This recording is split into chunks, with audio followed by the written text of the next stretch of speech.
মেয়েটির নাম যখন সুভাষিনী রাখা হয়েছিল তখন কে জানতো সে বোবা হবে। তার দুটি বড় বোনের নাম ছিল সুকেশিনী ও সুহাসিনী। তাই নামের মিল রাখতে তার বাপ ছোট মেয়েটির নাম সুভাষিনী রাখে। এখন সকলে তাকে সংক্ষেপে সুভা বলে। দস্তুর মতো অনুসন্ধান ও অর্থ ব্যয়ে বড় দুটি মেয়ের বিয়ে হয়ে গেছে। এখন ছোটটি বাম্মার হৃদয়ে নীরব পাথর হয়ে আটকে আছে। সবাই ভাবে যে কথা বলতে পারে না সে বোধহয় কোনো কিছু অনুভবও করতে পারে না। এজন্যই তার সামনেই সকলে তার ভবিষ্যৎ সম্পর্কে দুশ্চিন্তা প্রকাশ করত। সে যে বিধাতার অভিশাপ স্বরূপ তার বাবা মার ঘরে জন্মগ্রহণ করেছে এ কথা সে ছোট থেকেই বুঝে নিয়েছিল। তার ফলে সে নিজেকে সবার কাছ থেকে লুকিয়ে রাখতে চাইতো। মনে করত আমাকে সবাই ভুলে গেলেই বাঁচি। কিন্তু বেদনা কি কেউ কখনো ভোলে? বাবা মায়ের মনে সে সব সময় জাগরুক ছিল। বিশেষ করে তার মা তাকে নিজের একটা ত্রুটি স্বরূপ দেখতেন। কেননা মায়েরা ছেলের চেয়ে মেয়েকে নিজের অংশ বলে মনে করেন বেশি। মেয়ের কোনো খুঁত যেন মায়ের নিজেরই খুঁত। বরঞ্চ সুভার বাবা বাণীকণ্ঠ সুভাকে তার অন্য মেয়েদের চেয়ে একটু বেশি ভালোবাসতেন। কিন্তু মা তাকে গর্ভের কলঙ্ক মনে করে তার উপর বড় বিরক্ত ছিলেন। সুভার কথা ছিল না, কিন্তু তার দীর্ঘ পল্লব বিশিষ্ট বড় বড় দুটি কালো চোখ ছিল। তার ঠোঁট দুটি ভাবের আভাস পেলে কচি পাতার মতো কেঁপে উঠত। আমরা কোথায় যে ভাব প্রকাশ করি সেটা আমাদেরকে অনেকটা নিজের চেষ্টায় বানিয়ে নিতে হয়, কতকটা অনুবাদ করার মতো। সব সময় সঠিক হয় না, ক্ষমতার অভাবে অনেক সময় ভুলও হয়। কিন্তু কালো চোখকে কখনো কিছু অনুবাদ করতে হয় না। মনের ছায়া তার উপর এমনিতেই পড়ে। মনের ভাব নিজের মতো করে কখনো ছড়িয়ে পড়ে, আবার কখনো সংকুচিত হয়ে পড়ে। কখনো উজ্জ্বলভাবে জ্বলে ওঠে, কখনো মলিনভাবে নিভে যায়।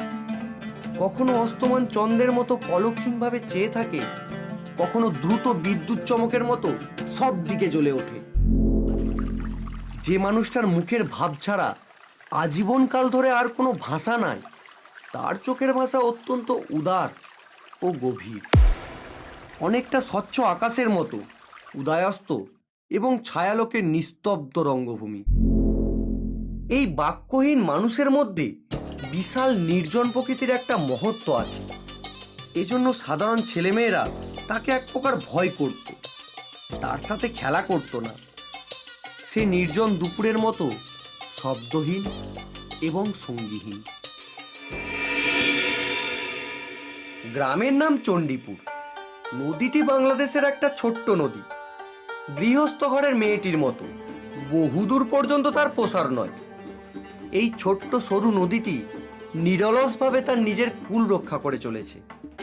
দুই ধারে গ্রামের সকলের সঙ্গে তার যেন একটা না একটা সম্পর্ক আছে। দুই ধারে লোকালয় এবং গাছের ছায়াঘেরা উঁচু পাড়, নিচ দিয়ে এই গ্রামলক্ষ্মী নদীটি যেন আনন্দে নেচে নেচে লোকের অসংখ্য উপকার করে করে বয়ে চলেছে। বাণীকণ্ঠের ঘর নদীর একেবারেই উপরে। তার বাঁশের বেড়া, আটচালা, গোয়াল ঘর, ঢেকিশালা, খড়ের স্তূপ, তেঁতুল তোলা, আম, কাঁঠাল এবং কোলার বাগান নৌকার যাত্রীদের দৃষ্টি আকর্ষণ করে। গৃহস্থের এই সচ্ছলতার মধ্যে বোবা মেয়েটি কারুর নজরে পড়ে কিনা জানি না, কিন্তু কাজকর্মে যখনই অবসর পায় তখনই সে এই নদীর তীরে এসে বসে। প্রকৃতি যেন তার ভাষার অভাব পূরণ করে দেয়, যেন তার হয়ে কথা বলে।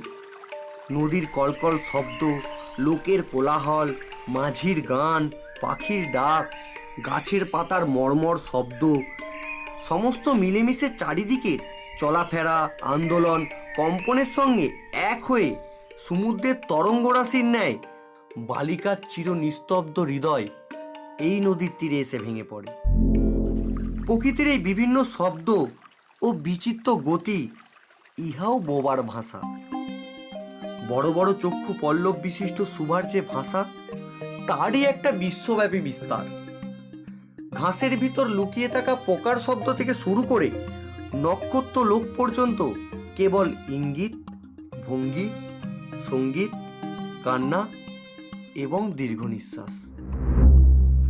আর দুপুরবেলা যখন মাঝি ও জেলেরা খাবার জন্য যেত, গৃহস্থরা ঘুমাতো, পাখির ডাক বন্ধ হয়ে যেত, খেয়া নৌকা বন্ধ থাকতো, সমস্ত জগৎ কাজকর্ম ফেলে ভয়ানক নির্জন রূপ ধারণ করত, তখন এই বিশাল আকাশের নিচে একটি বোবা প্রকৃতি এবং একটি বোবা মেয়ে মুখোমুখি চুপ করে বসে থাকত। একজন সুবিস্তীর্ণ রোদে আর একজন ছোট্ট গাছের ছায়া। সুভার যে গুটিকত অন্তরঙ্গ বন্ধুর দল ছিল না তা কিন্তু নয়। গোয়ালের দুটি গরু, তাদের একটির নাম সর্বশী ও আরেকটির নাম পাঙ্গুলি। সে নাম বালিকার মুখে তারা কখনো শোনেনি, কিন্তু তার পায়ের শব্দ তারা চিনত। কোথা না থাকলেও তার মধ্যে একটা করুণ সুর ছিল, যা গরুগুলো ভাষার চেয়েও সহজে বুঝত। সুভা কখন তাদের আদর করছে, কখন বোকাঝোকা করছে, কখন মিনতি করছে, তা তারা মানুষের চেয়ে ভালোই বুঝতে পারত।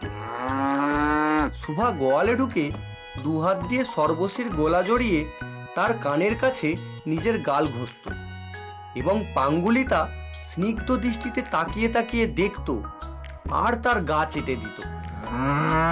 বালিকা দিনের মধ্যে নিয়মিত 3 বার করে গোয়াল ঘরে যেত, তাছাড়া অনিয়মিত আগমনও ছিল। ঘরে যেদিন কোনো কঠিন কথা শুনত, সেদিন সে অসময়ে তার এই বোবা বন্ধু দুটির কাছে আসত। সুভার দুঃখ ভারাক্রান্ত চেহারা দেখে তারা কি একটা অন্ধ অনুমান শক্তির সাহায্যে বালিকার মনের কথা বুঝে ফেলত এবং সুভার গায়ের সাথে ঘেঁষে তার হাতে শিং ঘষে ঘষে তাকে সান্ত্বনা দেওয়ার চেষ্টা করত। এরা ছাড়াও ছাগল ও বিড়াল ছানাও ছিল, কিন্তু তাদের সাথে সুভার অত বন্ধুত্ব না থাকলেও তারা সুভার প্রতি যথেষ্ট আনুগত্য প্রকাশ করত। বিড়াল শিশুটি দিনে এবং রাতে যখন তখন সুভার গরম কোলটি নিঃসংকোচে অধিকার করে সুখনিদ্রার আয়োজন করত এবং সুভা তার গোলায় ও পিঠে কোমল হাত বুলিয়ে দিলে তার ঘুমোতে সুবিধা হয় সেটাও সে আকারে ইঙ্গিতে বুঝিয়ে দিত।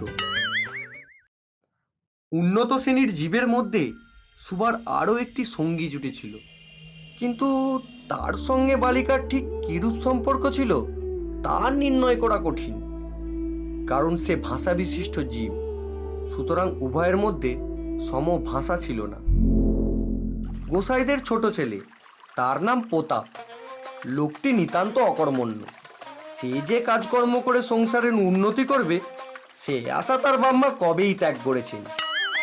অকর্মণ্য লোকের একটা সুবিধা এই যে আত্মীয় লোকেরা তাদের উপর বিরক্ত হয় বটে, কিন্তু প্রায় তারা নিঃসম্পর্ক লোকেদের প্রিয় পাত্র হয়, কারণ যেহেতু এদের কোনো কাজকর্ম থাকে না তা এরা সরকারি সম্পত্তি হয়ে দাঁড়ায়। শহরে যেমন 2-1টা মালিকবিহীন বাগান থাকা দরকার, তেমনি গ্রামে 2-4টে অকর্মণ্য সরকারি লোক থাকাটাও খুব জরুরি। কাজে কর্মে, আমোদে অবসরে যেখানে একটা লোক কম পড়ে যায় সেখানেই তাদেরকে হাতের কাছে পাওয়া যায়। প্রতাপের প্রধান শখ ছিপ ফেলে মাছ ধরা, এতে অনেকটা সময় সহজে কাটানো যায়। বিকালে নদী তীরে তাকে প্রায় এই কাজে নিযুক্ত থাকতে দেখা যেত এবং এই উপলক্ষে সুভার সাথে তার প্রায় দেখা হতো। যে কোনো কাজই করুক না কেন, একটা সঙ্গী পেলে প্রতাপ থাকে ভালো। মাছ ধরার সময় বাক্যহীন সঙ্গী সর্বাপেক্ষা শ্রেষ্ঠ। এই জন্য প্রতাপ সুভার মর্যাদা বুঝত, এই জন্য সকলেই সুভাকে সুভা বলতো। প্রতাপ আরেকটু অতিরিক্ত আদর সংযোগ করে সুভাকে সু বলে ডাকত। সুভা তেঁতুল তলায় বসে থাকত এবং প্রতাপ কাছেই বসে ছিপ ফেলে জলের দিকে চেয়ে থাকত। প্রতাপের একটি করে পান বরাদ্দ ছিল, সুভা নিজেই তা সেজে আনত। বোধ করি অনেকক্ষণ বসে বসে চেয়ে ইচ্ছে করত প্রতাপের কোনো একটা বিশেষ সাহায্য করতে, একটা কোনো কাজে লাগতে, কোনো মতে জানিয়ে দিতে ইচ্ছা হতো যে এই পৃথিবীতে সেও একজন কম প্রয়োজনীয় লোক নয়। কিন্তু কিছুই করার ছিল না। তখন সে মনে মনে বিধাতার কাছে অলৌকিক ক্ষমতা প্রার্থনা করত। মন্ত্র বলে এমন একটা আশ্চর্য কাণ্ড ঘটাতে ইচ্ছে করত যাতে প্রতাপ দেখে আশ্চর্য হয়ে যেত এবং বলতো, তাই তো, আমাদের সুবীর যে এত ক্ষমতা তা তো জানতাম না। মনে করো সুভা যদি জলকুমারী হয়ে আস্তে আস্তে জল থেকে উঠে একটা সাপের মাথার মণি ঘাটে রেখে যেত। প্রতাপ তার তুচ্ছ মাছ ধরা ফেলে রেখে সেই মানিক নিয়ে জলে ডুব দিত এবং পাতালে গিয়ে দেখত রূপার অট্টালিকায় সোনার পালঙ্কে কে বসে? আমাদের বাণীকণ্ঠের ঘরের সেই বোবা মেয়ে সু, আমাদের সু, সেই মণি আলোয় আলোকিত গভীর নিস্তব্ধ পাতালপুরীর একমাত্র রাজকন্যা।